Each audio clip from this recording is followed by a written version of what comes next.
Yes, your eyes are not deceiving you. The title is what the title is. This is a question and answer, believe it or not. Yes, after many months, I am doing another one. We'll see how many questions I can get through here. Well, I won't get all of the ones because there's one on here that particularly is probably going to take a long time and will be a very long rant, I will promise you, but I really don't care. Let's start with bizmixer. Since I missed his on the last one I did so many months ago. Hey Truthslayer, I just wanted to know what your favorite Hell in a Cell match ever was and why. It is the first one, and the reason why it's the first one is because no one really knew what to expect. Everyone thought it was going to be pretty much a WCW cage match, as this type of cage match is what WCW used to do back in the day. And yeah, no one expected them to go up on the roof. No one expected anything that happened. And what's even more amazing is you basically had a run-in at the end, and it didn't hurt the match.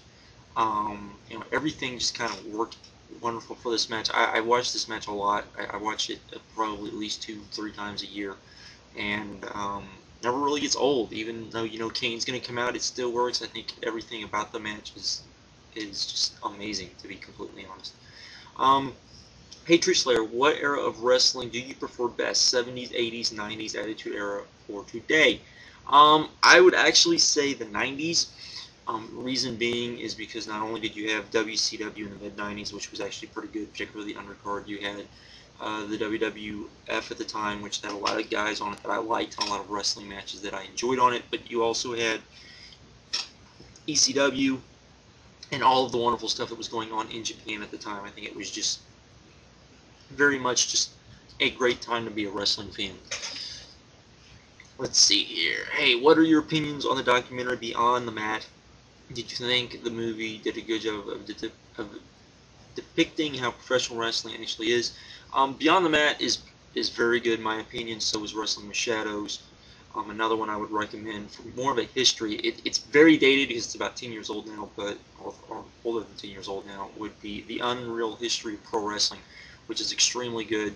And also there's a new one that just came out, I think it's out on DVD now, called Lipstick and Dynamite, which is about kind of the first generation of women's wrestlers, such as Fabulous Moolah and that sort of, which is just an awesome DVD and an awesome documentary. But this is very good too. I think that all of those documentaries and the Heroes of World Class or non-WWE documentaries that I think everyone should own, because I think they do a very good job and are just excellent.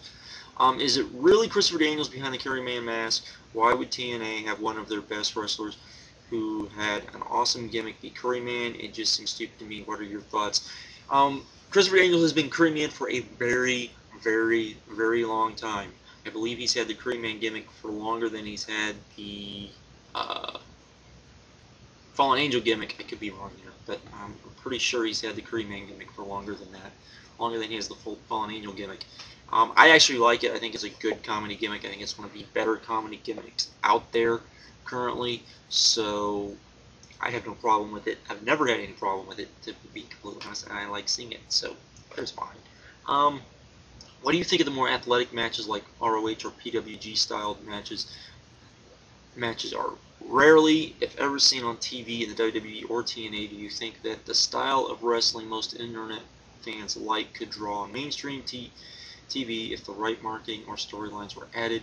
Why or why not? I know mainstream wrestling is about entertainment, but I think fast-paced athletic wrestling would really draw more fans. I completely agree. I think particularly in the age of MMA, where you have pretty much real, what we've seen professional wrestling kind of going on, I think it does need to be a little bit more over the top, a little more fast-paced, a little more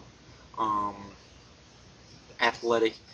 I do think it will sell. TNA has done it on times, and I think it's worked very well, but I think where TNA has often failed with this is putting on good storylines to go along with it. So I definitely agree that I think very good stuff, and I would love to see it. I would love to see a promotion actually do it. I think that's one of the reasons why I would love to see ROH get a TV contract, because not even the NWA Showcase, they really don't show matches like that, though they've had some pretty good shows that are similar but not to that extent. And I think it has more to do with the talent they have involved, because I definitely think they have guys, if they put them together in the ring, that could definitely do a match like that. So, and here we go with what will probably be a very long rant. I'm just warning you now with this question. This has been a question that's asked more than once. I have debated on if I should answer it, and I'm going to answer it. So here we go. Hey, tslayer, what are your views on Rob Feinstein, and how do you think his departure affected ROH in the long term? Do you believe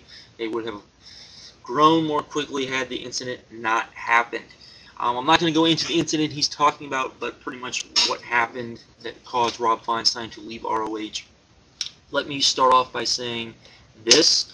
I've never been a big fan of Rob Feinstein. Was never a big video of our videos, but at the time, back in the 90s, you pretty much went to his place or you rolled the dice even more.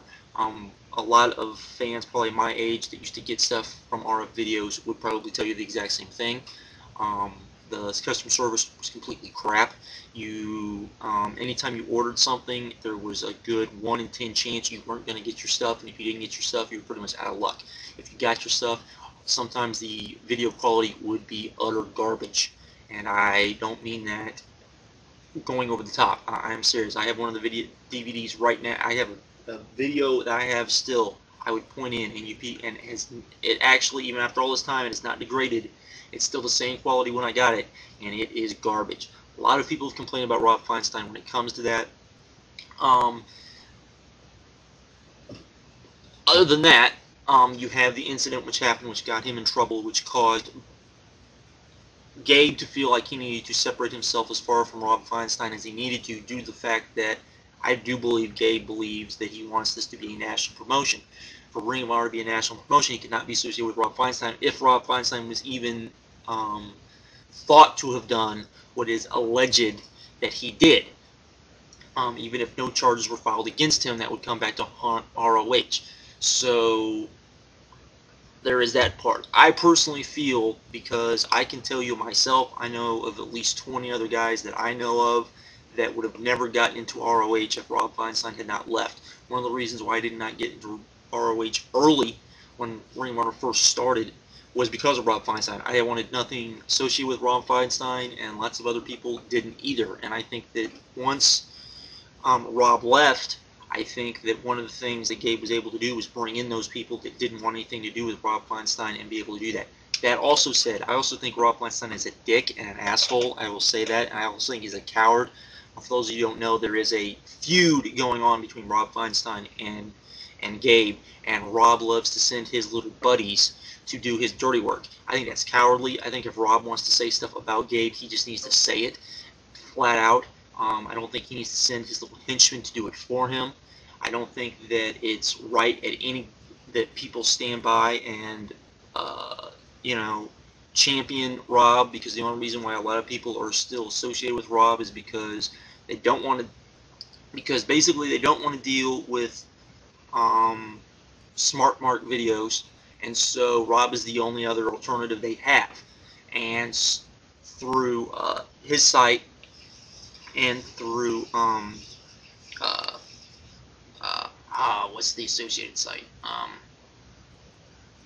Declaration of Independence is the other site that he is somewhat associated with. And so you have a lot of promoters who don't like Gabe to start with for various reasons that will champion Rob because of that. And like I said, I think he's a dick. I think he's an asshole. I think he's a coward just for that and for all the stuff that's gone on, particularly the last year and a half between ROH, particularly Gabe and Rob, and the fact that Rob has no problems in sending his little henchmen after Gabe, putting pretty much bounties on Gabe's head for various things. It's ridiculous. I know those individuals stated, hey, this has nothing to do with Rob. That's bullshit, because if Rob really meant that and really had nothing to do with it, he would go to them and say, stop doing it. And he doesn't, which shows that he's still bitter. He's still unhappy about it. But you know what? I got news for you. If I was Gabe, I would have done the exact same thing. I would have kicked Rob out the door, said you're an idiot for even being associated, even being this closely alleged to have done this. You're an idiot. Bye. out. That's pretty much it. I have a few more questions, but I promise I'm going to try to do more of these on a more regular basis. So there we go. I'm out. Have a good one all.